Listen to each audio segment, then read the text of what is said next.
Pantas kalau Quran menyatakan lita'arafu, bergaullah kalian, bersilaturahmilah kalian. Nah, Bu, cuma yang perlu diingat, dalam pergaulan itu ada dampak baik, ada dampak buruk. Dampak baik kita ambil, dampak buruknya tentu kita tinggalkan. Apa pergaulan yang membawa dampak buruk yang mesti kita hindari? Pertama, jangan berkawan akrab dengan orang yang punya sifat iri terhadap pencapaian orang lain. Jangan berteman sama orang yang punya sifat iri kalau orang lain mendapat kesuksesan. Lihat teman senang malah susah. Siapa tuh? Sebaliknya, lihat teman susah malah senang. Siapa tuh? Ada orang mencoba kayak begitu, ada? Banyak. Yang mana orangnya? Banyak. Temannya dapat promosi di kantor, demam. Teman-temannya naik jabatan, opnam. Di rumah sakit dengarkan temannya dapat fasilitas rumah, mampus kalian begitu. Karena itu kenal saja boleh, tapi berkawan akrab dengan orang yang punya sifat iri terhadap kesuksesan orang lain. Jangan berkawan akrab sama orang kayak begitu tuh. Begini, pergaulan tuh ternyata membentuk karakter kita. Berkawan dengan orang mulia, insya Allah akan ikut jadi mulia. Tapi berkawan dengan orang yang hina, nggak akan pernah ikut kita jadi mulia. Karena itu hati-hati dalam pergaulan, selektif milih kawan. Jelas? Yang kedua, hindari dalam pergaulan berkawan dengan orang yang senangnya bohong, memanipulasi kebaikan orang demi kepentingan dirinya sendiri.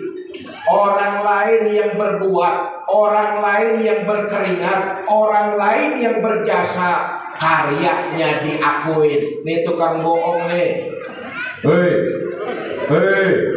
Orang lain yang berbuat tapi karyanya diakuin demi kepentingan sendiri. Persis ayam yang punya telur, sapi yang dapat nama. Ayam setengah modal ngeden bertelur, tapi sapi yang dapat nama. Tuh, telur mata sapi. Betul apa enggak? Memanipulasi kebaikan orang demi kepentingan sendiri. Hati-hati, kenal aja boleh, tapi berkawan akrab jangan. Yang ketiga, hindari dalam pergaulan berkawan dengan orang yang senangnya ngomong melulu. Apaan aja dikomentarin. Urusan orang pengen tahu terus diomongin. Bahasa Jermannya lemes. Ada orang Mitsuba yang lemes.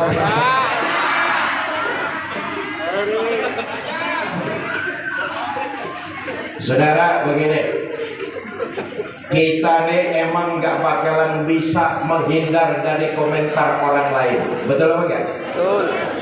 Tetap bakalan ada mulut usil orang lain yang ngomongin kita. Jangankan kita berjalan pada nilai-nilai yang salah, kita berjalan pada nilai-nilai yang benar saja, orang masih ada yang ngomongin. Nih, panitia Mitsuba siang ini bikin acara pengajian halal bihalal. Apa dipikir keluarga besar Mitsuba senang semua? Belum tentu.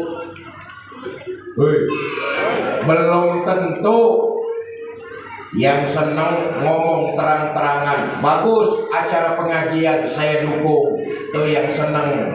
Tapi yang gak senang, ngerundel hatinya.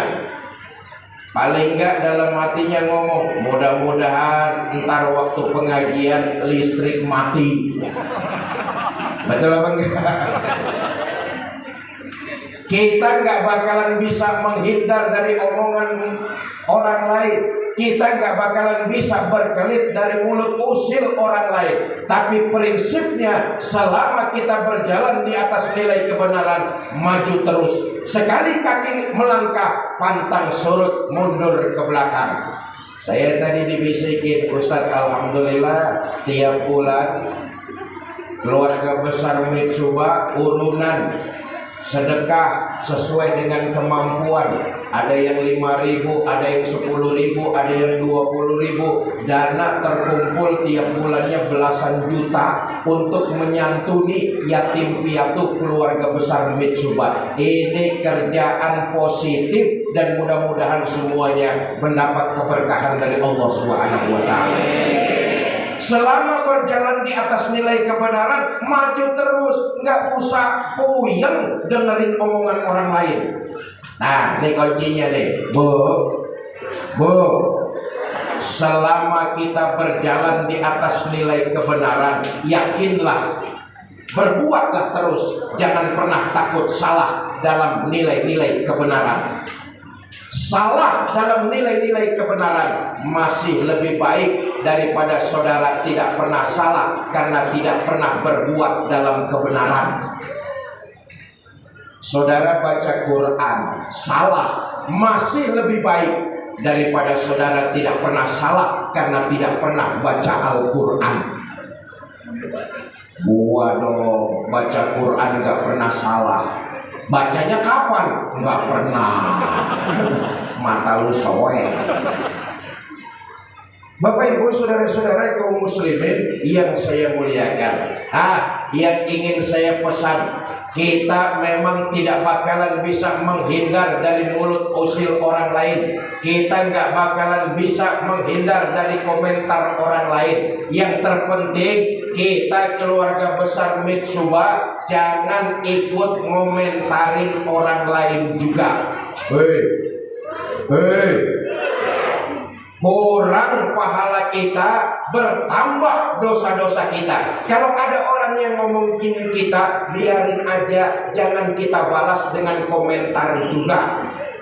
Daripada kita ikut mengomentari yang enggak-enggak. Nah, ini saya mau aja siang ini pertama keluarga besar Mitsuba, daripada kita ikut ngomentarin orang, ghibah, fitnah, namimah, daripada itu kita kerjakan, mendingan lisan kita basahkan dengan kalimat istighfar. Astaghfirullah Rabbal baraya. Astaghfirullah minal khataya. Astaghfirullah. Allahumma arhamna fa innaka khairur rahimin. Allahumma ansurna fa innaka khairun nasirin. Allahumma ansurna fa innaka khairun nasirin. Allahumma iftah lana fa innaka khairul fatihin. Allahumma arzuqna fa innaka khairul raziqin. Bapak Ibu saudara-saudara, begitu luar biasa keutamaan istighfar. Daripada kita ikut ngomongin orang lain juga, berkurang pahala, bertambah dosa, mendingan kita perbanyak istighfar. Ayo lihat sejarah. Nabi itu manusia yang paling sempurna ibadahnya. Betul apa tidak? Manusia yang paling kagak pernah punya salah dan dosa. Salah dan dosa baginda Nabi kalau emang ada, udah diampuni oleh Allah. ibadahnya luar biasa, salah dan dosa kagak punya. Tapi sejarah kita baca, Nabi itu istighfarnya sehari semalam nggak kurang 100 kali. Allahumma sholli wa sallim wa barik alaihi.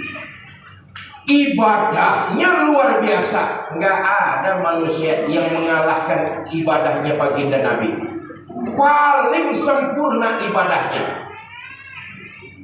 Salah dan dosa nggak punya, tapi sehari semalam Nabi istighfarnya nggak kurang 100 kali. Saudara, saya ingin sedikit menyampaikan betapa luar biasa keutamaan istighfar. Adalah ulama besar bernama Imam Ahmad bin Hambal. Satu hari Imam Ahmad bin Hambal hatinya pengen banget datang ke kota Baghdad. Bu, ibu tahu Baghdad? Pertigaan lampu merah Pasar Kemis belok kiri ke Baghdad. Tahu, so tahu lah. Satu hari Imam Ahmad bin Hambal hatinya pengen banget datang ke kota Baghdad. Padahal di Baghdad Imam Ahmad bin Hambal nggak punya santri, nggak punya keluarga, nggak punya temen. Tapi hatinya pengen bener datang ke kota Baghdad. Berangkatlah beliau menuju kota Baghdad. Sampai Baghdad hari sudah petang menjelang sore. Imam Ahmad bin Hambal mampir di sebuah masjid. Datang waktu sholat maghrib, ikut sholat berjamaah. Selesai sholat maghrib berjamaah, Imam Ahmad bin Hambal tadarus Quran. Datang waktu sholat isya, ikut sholat berjamaah. Selesai sholat isya, beliau wirid, zikir, lalu berdoa. Selesai sholat isya, Imam Ahmad bin Hambal buka jubahnya, ngelipet imamahnya, dijadikan bantal. Imam Ahmad bin Hambal pengen istirahat sebentar di dalam masjid. Datang merbot. Kata merbot, Pak, di masjid kagak boleh tidur. Sholat isya udah, sebentar lagi lampu masjid saya mau matiin, pintunya saya mau kunci-kunciin. Bapak kalau mau tidur di luar aja. Kata Imam Ahmad bin Hambal, maaf Pak Merbot, saya ini musafir, saya mau numpang istirahat sebentaran aja. Kata Merbot, enggak boleh. Kalau mau tidur keluar, pintu saya mau kunci, lampu saya mau mati-matiin. Bapak keluar aja, jangan tidur di dalam masjid. Ya Allah, ulama besar sekelas Imam Ahmad bin Hambal dimaki-maki merbot suwe. Keluar Imam Ahmad bin Hambal dari dalam masjid. Di pinggir jalan Imam Ahmad bin Hambal celingukan orang Pasar Kemis tahu kan celingukan ya. Bingung Imam Ahmad bin Hambal. Pantas beliau bingung. Di Baghdad nggak punya keluarga, nggak ada santri, nggak juga punya kenalan. Bingung Imam Ahmad bin Hambal di pinggiran jalan. Di pojok masjid ada orang lagi dagang martabak. Manggil, Pak, sini. Kata pedagang martabak, kelihatannya Bapak bukan orang sini ya. Oh. Bapak orang mana? Saya orang jauh. Loh, terus ngapain datang ke Baghdad? Nggak tahu, saya juga bingung. Dari kampung saya pengen banget datang ke sini deh. Tapi di sini saya nggak tahu mesti ngapain. Saya nggak punya keluarga, saya nggak punya teman, saya nggak ada tujuan. Ibalah pedagang martabak. Kata pedagang martabak, Pak, kalau Bapak nggak punya tujuan di sini, mendingan nginep di rumah saya aja dah. Tapi nanti sekarang temenin saya dulu dagang martabak. Allahu Akbar. Ulama besar Imam Ahmad bin Hambal dimaki-maki merbot nemenin dagang martabak. Selama nemenin pedagang tersebut jualan, Imam Ahmad bin Hambal kagum. Apa sebab? Selama itu mulut yang terlontar kalimat dari pedagang martabak tidak lain dan tidak bukan hanya istighfar. Ini dia nih. Selesai dagang martabak, orang itu mengajak Imam Ahmad bin Hambal untuk pulang. Nginaplah Imam Ahmad bin Hambal selama 3 hari 3 malam. Selesai nginap, Imam Ahmad bin Hambal pamit mau pulang. Pak, saya terima kasih udah dikasih nginap di rumah Bapak selama 3 hari. Tapi sesama saudara muslim, saya lihat ibadah Bapak biasa aja selama 3 hari ini. Sholat Bapak yang rawatib doang. Yang rawatib doang tuh zuhur, asar, maghrib, isya, subuh. Ba'diyah, qobliyahnya enggak, rawatib doang tuh. Ngaji Bapak, baca Qur'annya, saya dengar, saya lihat enggak sampai 2-3 juz. Malahan yang saya tahu Bapak kalau ngaji Qur'an cuma seainan doang. Seainan, ngerti seainan? Dari ain ketemu ain lagi tuh. Tapi selama 3 hari saya di sini ngeliatin Bapak, lisan Bapak nggak pernah sepi dari amalan istighfar. Ngomong-ngomong, ngamalin istighfar emang udah lama Pak? Kata pedagang martabak, belum lama, baru juga 20 tahun. Kagum Imam Ahmad bin Hambal. Kata beliau, Pak, selama 20 tahun ngamalin istighfar, apa kebutuhan Bapak dicukupin sama Allah? Kata pedagang martabak, walaupun saya kerjaannya cuma jual martabak, Allah cukupin kebutuhan saya. Anak saya besar semua, sekolah sampai lulus, mereka jadi orang. Kebutuhan saya dicukupi oleh Allah dengan ikhtiar dagang martabak. Kata Imam Ahmad bin Hambal, masih ada nggak kepengenan Bapak yang belum dikabul Allah? Ada. Di daerah Ano, saya dengar ada ulama muda, ilmunya luas, muridnya banyak. Saya belum kesampaian, pengen silaturahmi tabarukan ke ulama tersebut. Karena kerjaan saya dagang martabak belum bisa saya tinggalkan. Sampai sekarang saya belum silaturahmi ke ulama itu. Kata Imam Ahmad bin Hambal, Pak, kalau saya boleh tahu ulama itu siapa namanya? Jawab pedagang martabak, ulama itu bernama Imam Ahmad bin Hambal. Sadarlah Imam Ahmad bin Hambal bahwa istighfar itulah yang mengantarkan kakinya datang ke kota Baghdad. Bukan cuma datang ke kota Baghdad, tapi nginep di rumah orang yang mendawamkan istighfar selama 3 hari 3 malam.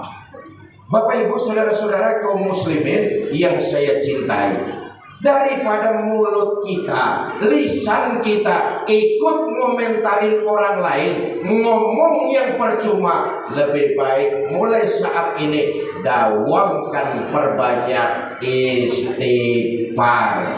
Ya Bu.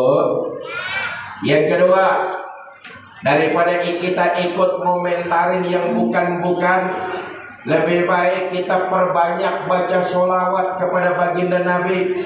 Tuh, tadi Hadrat Asrifah sudah mengajak kepada kita semua lewat lirik-lirik nasyidnya.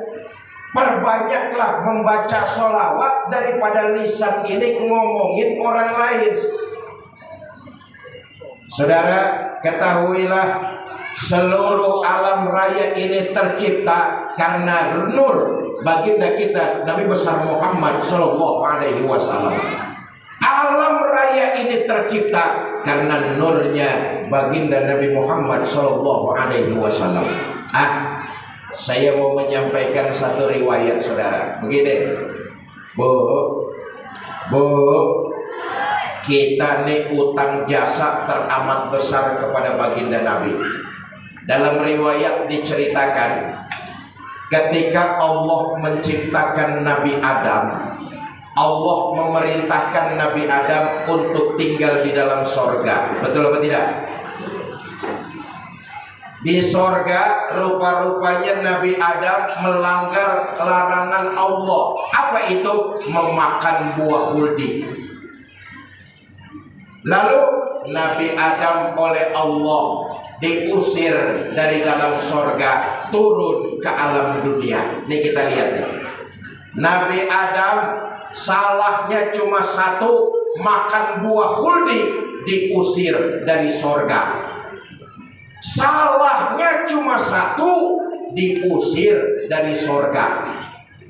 Hei, hei, hei. Nabi Adam salahnya cuma satu, diusir dari sorga. Orang pasar Kemis sehari semalam 18 kontainer bikin kesalahan, minta masuk sorga. Betul apa enggak? Nabi Adam salahnya cuma satu, diusir dari dalam sorga. Turun Nabi Adam ke alam dunia. Konon dalam riwayat tersebut dinyatakan Nabi Adam tobatnya 300 tahun. 300 tahun Nabi Adam bertobat dari satu kesalahan dengan membaca Rabbana zalamna anfusana wa illam taghfir lana. Di ujung doanya Nabi Adam munajat, ya Allah, dengan kehormatan kekasihmu Muhammad, terimalah tobat hamba. Kata Allah, Adam, dari mana kamu tahu Muhammad itu kekasihku? Kata Nabi Adam, ya Allah, ketika kau ciptakan jasad ini, kau tiupkan ruh ke dalam jasad ini, terbukalah mata saya. Disitulah saya melihat di bawah arasmu tertulis dengan jelas kalimat La ilaha illallah Muhammadur Rasulullah. Nama makhluk bergandengan dengan nama muliamu. Makhluk itu pasti adalah makhluk yang engkau cintai. Dengan kehormatan kekasihmu Muhammad, terimalah tobat hamba. Nabi Adam diterima tobatnya karena membawa-bawa kehormatan baginda kita Nabi besar Muhammad Sallallahu Alaihi Wasallam. Daripada kita ngomongin orang, ngomentarin yang bukan-bukan, senengnya ngomong aja, lebih baik banyakin sholawat. Emang Iblis laknatullah alaihi itu paling kagak seneng kalau ada orang diem fokus dengerin pengajian. Tuh iblis kagak demen tuh. Iblis senengnya sama orang yang ngomong aja. Nggak percaya? Tadi waktu di rumah atau di ruangan tempat kerja, hati kita udah dibisikin sama iblis nih. Ngapain lo datengin pengajian halal bihalal? Dah di ruangan aja dah, kita ngopi-ngopi. Bisikan iblis tuh.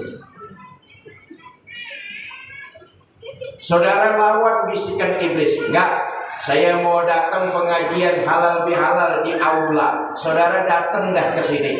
Apa di sini di pengajian? Enggak digodain iblis. Iblis tetap ngintilin di arena pengajian. Saudara, jangan dikira di pengajian itu daerah zona bebas iblis. Justru di pengajian iblisnya gemuk-gemuk. Dibisikin lagi kita di sini nih. Kata iblis, ya udah dah, lo datang sono ke pengajian, ntar di tempat pengajian lo ngobrol aja ngobrol. Iblis demen sama orang yang suka ngobrol di pengajian. Kenapa? Dianggap temennya.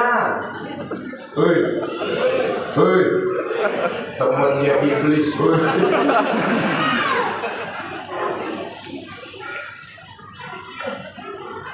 Saudara jihad lawan godaan iblis. Enggak, saya enggak mau jadi teman iblis. Saya di pengajian mau diem dengerin pidato ustadznya. Iblis kagak bakalan nyerah, saudara. Digodain lagi hati kita. Kata iblis, ya udah, lentar di pengajian kagak usah ngobrol dah, diem aja, duduk sambil nyender tapi pules. Bapak Ibu saudara-saudara kaum muslimin yang saya cintai. Nah, Karenanya saya kembali pertama, dalam bergaul tentu kita harus pandai-pandai memilah. Semua harus kita kenal, boleh, tapi dalam mencari kawan, carilah kawan yang baik-baik, karena pergaulan membentuk karakter kepribadian kita. Satu. Yang kedua, tadi sudah saya katakan, pergaulan bahasa agamanya silaturahmi. Dengan silaturahmi kita kemudian punya kreativitas, lalu menjadi manusia yang produktif. Nah ini penting nih, dengan bergaul dan silaturahmi kita jadi manusia yang kreatif dan produktif. Ayo lihat, Mitsuba ini dihantam COVID 2,5 tahun, terseok-seok, betul apa tidak? Enggak cuman Mitsuba, seluruh perusahaan di dunia dihantam COVID 2,5 tahun, terseok-seok. Sekarang baru mulai menggeliat, tapi lihatlah, walaupun baru mulai menggeliat, kompetitor, saingan bermunculan. Kalau tidak bergaul, kalau tidak bersilaturahmi, dari mana punya kreativitas yang tinggi untuk produksi? Sekarang ini saingan, kompetisi sangat berat, saudara. Apalagi Mitsuba, produsen komponen otomotif, betul ya?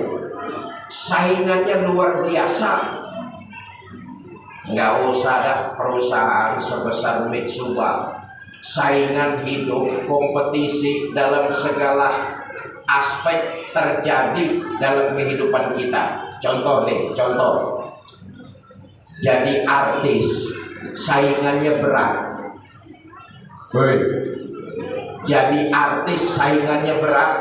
Tiap bulan lihat muncul artis-artis baru bertalenta luar biasa, lebih cantik, lebih tampan. Artis-artis senior collab, betul apa enggak? Di bidang olahraga, sepak bola, lihat saja atlet-atlet kelas dunia ketika memasuki usia 30 tahun, hati-hati, sebentar lagi pensiun.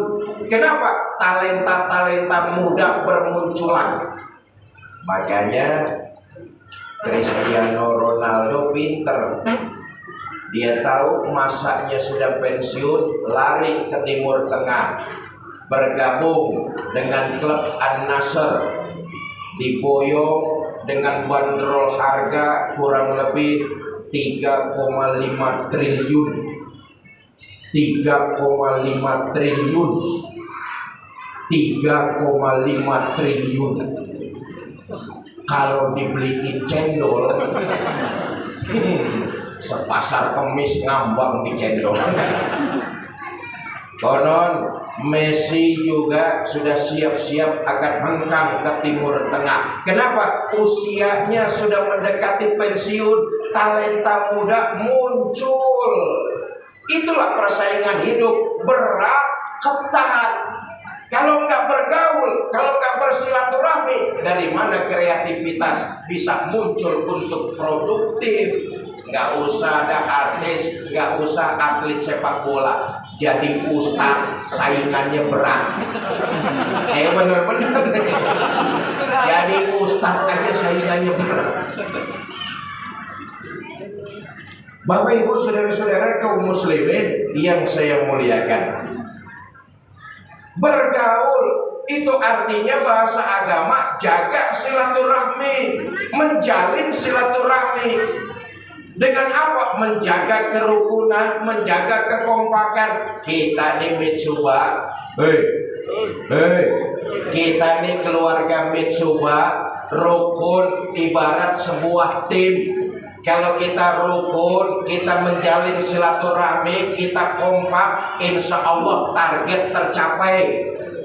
Asal kita ini kompak, mau silaturahmi, kita ini satu kesatuan. Dari mulai pimpinan sampai bawahan, kita ini satu kesatuan.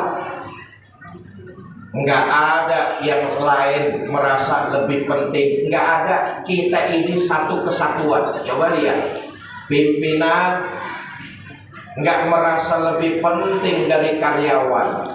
Karyawan nggak merasa lebih penting juga dari pimpinan. Kalau dua-duanya jauh, dua-duanya nggak mau silaturahmi, produktivitas pincang. Betul apa tidak?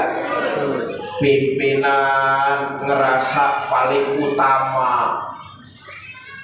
Dia pikir kalau nggak ada karyawan bisa produktivitas. Nggak bisa. Karyawan ngerasa lebih utama, lalu menyalah-nyalahkan pimpinan. Karyawan nggak ada pimpinan, siapa yang mau gaji? Betul apa tidak? Karena itu kita kolektif silaturahmi, menjaga kerukunan. Ini yang ditekankan oleh agama. Kalau kita sudah menyambung silaturahmi, maka kreativitas itu akan muncul. Target insya Allah akan tercapai. Bapak Ibu saudara-saudara kaum muslimin yang saya cintai. Nah, kemarin 1 bulan kita melaksanakan ibadah Ramadan. Hubungan kita baik kepada Allah. Maka lewat halal bihalal ini jadikan momentum hablum minan nas, hubungan baik juga kepada sesama manusia. Dengan apa? Saling maaf memaafkan, merajut silaturahmi. Boleh jadi kita tidak ingin punya salah terhadap teman kita, tapi dari ucapan dan perbuatan yang tidak sengaja menyakiti hati sahabat kita. Lewat halal bihalal ini kita saling maaf dan memaafkan. Saudara, orang yang minta maaf adalah orang yang mulia. Tapi orang yang memberikan maaf adalah orang yang jauh lebih mulia. Saya ulangi nih. Orang yang minta maaf adalah orang yang mulia. Tapi orang yang memberikan maaf jauh adalah orang yang lebih mulia. Hidup ini bukan cuma orang harus ngertiin perasaan kita, tapi kita juga harus ngertiin perasaan orang lain. Hei, kalau hidup cuma pengen di ngertiin perasaannya sama orang lain, itu egois.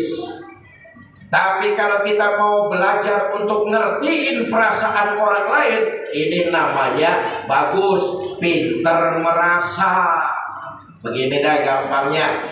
Kalau yang nggak senang menimpa kita, begitu juga buat orang lain. Kalau yang kita tidak senangi menimpa kita, begitu juga sama orang lain. Kalau dicubit sakit, jangan nyubit. Hei. Kalau dihina sakit, jangan menghina. Kalau dicela nggak mau, jangan mencela. Kalau yang buat kita nggak enak, buat orang lain juga nggak enak. Itu namanya pinter merasa. Ini bagus pinter merasa. Yang nggak bagus ngerasa pinter. Hei. Sekarang ini kan banyak orang merasa pinter. Kerjaannya cari-cari pembenaran. Tuh, ngerasa pinter, cari-cari pembenaran. Udah jelas salah, bersilat lidah, cari-cari pembenaran. Dulu ada maling kambing ketangkep. Ditanya sama polisi, "Pak, kenapa nyolong kambing?" Kata orang itu, "Saya nggak nyolong kambing, saya cuma nyolong tali, di ujungnya ada kambingnya." Ngerasa pinter, cari pembenaran, bukan ngikutin pembenaran. Bapak Ibu saudara-saudara kaum muslimin yang saya cintai. Nah, karena itu pentingnya silaturahmi ini, momentum halal bihalal. kita tingkatkan hablum minan nas. Kemarin Ramadan kita tingkatkan hablum minallah. Maka halal bihalal dan seterusnya kita tingkatkan hablum minan nas, saling maaf memaafkan dan merajut tali silaturahmi. Nah, saya tutup saudara. Silaturahmi itu bukan berarti seia sekata. Silaturahmi itu menjaga kerukunan, persatuan, dan kekompakan. Begini dah. Di tengah-tengah kita pasti ada perbedaan apa enggak? Ada perbedaan apa enggak? Enggak usah contoh yang susah, contoh yang gampang nih. Siang ini yang hadir ada enggak mukanya yang sama? Ada apa enggak? Jangankan muka kita sama, nyengir kita aja beda-beda. Betul apa enggak? Nah, silaturahmi menghadapi perbedaan, saling menghargai, saling menghormati, dan tetap saling mencintai. Itulah silaturahmi. Menerima perbedaan dengan berpikir dewasa dan bijaksana, saling menghormati, saling menghargai, dan tetap saling mencintai. Apalagi sekarang nih kita di tahun politik, betul apa enggak? 10 bulan lagi kita akan melaksanakan pesta demokrasi, pilpres, pileg, pilkada serentak. Saudara nanti mau milih partai mana itu urusan saudara. Saudara mau milih calon presidennya siapa itu urusan saudara. Yang ingin saya tekankan, jalin terus silaturahmi, hargai perbedaan, saling menghormati, dan tetap saling mencintai. Itu namanya silaturahmi. Jangan cuma gara-gara beda partai sama temen pelotot-pelototan. Hei, beda pilihan presiden sama saudara musuhan. Bapak Ibu, yakinlah nanti siapapun yang memimpin negara tercinta kita ini, siapapun yang memimpin, kita rakyat tetap aja cari duit sendiri. Betul apa enggak? Siapa yang nanti terpilih memimpin negara ini, kita rakyat tetap aja cari duit sendiri. Karena itu beda partai enggak apa-apa, beda pilihan presiden silakan saja, tapi menjaga silaturahmi itu lebih utama. Saling menghargai, saling menghormati, dan tetap saling mencintai. Apa sebab? Kita keluarga besar Mitsuba adalah keluarga. Boleh berbeda, tapi harus tetap menjalin silaturahmi dengan saling menghargai. Kalau ini yang bisa kita jalankan, insya Allah Mitsuba targetnya 2023 dan 2024 akan tercapai. Kenapa? Kita bisa saling menghormati, bisa saling menghargai, dan tetap bisa saling mencintai sebagai sebuah keluarga besar, menjaga kerukunan dan kekompakan di antara kita. Ini saja yang dapat saya sampaikan. Mohon maaf panitia, saya harus bertolak ke daerah Depok karena habis zuhur saya sudah ditunggu di sana. Kita tahu daerah Depok itu kalau weekend, terutama hari Minggu, jalannya ngepres, traffic light-nya, lalu lintasnya padat luar biasa.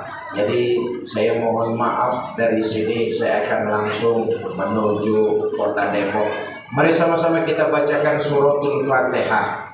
Mudah-mudahan kita semua yang hadir di sini dipanjangkan umur dalam taat kepada Allah, diberikan kita rumah tangga sakinah, mawaddah dan rahmah, dikaruniakan kita keturunan yang soleh dan soleha, dan yang terpenting seluruh kita diwafatkan dalam kondisi husnul khatimah.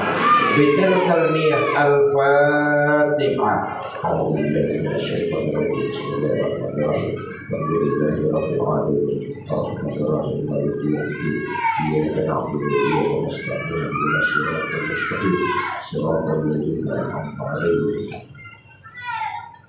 Rabbi ighfir lana wa liwalidayna amin. Astagfirullahaladzim. A'udzu billahi minasyaitonir rajim. Bismillah.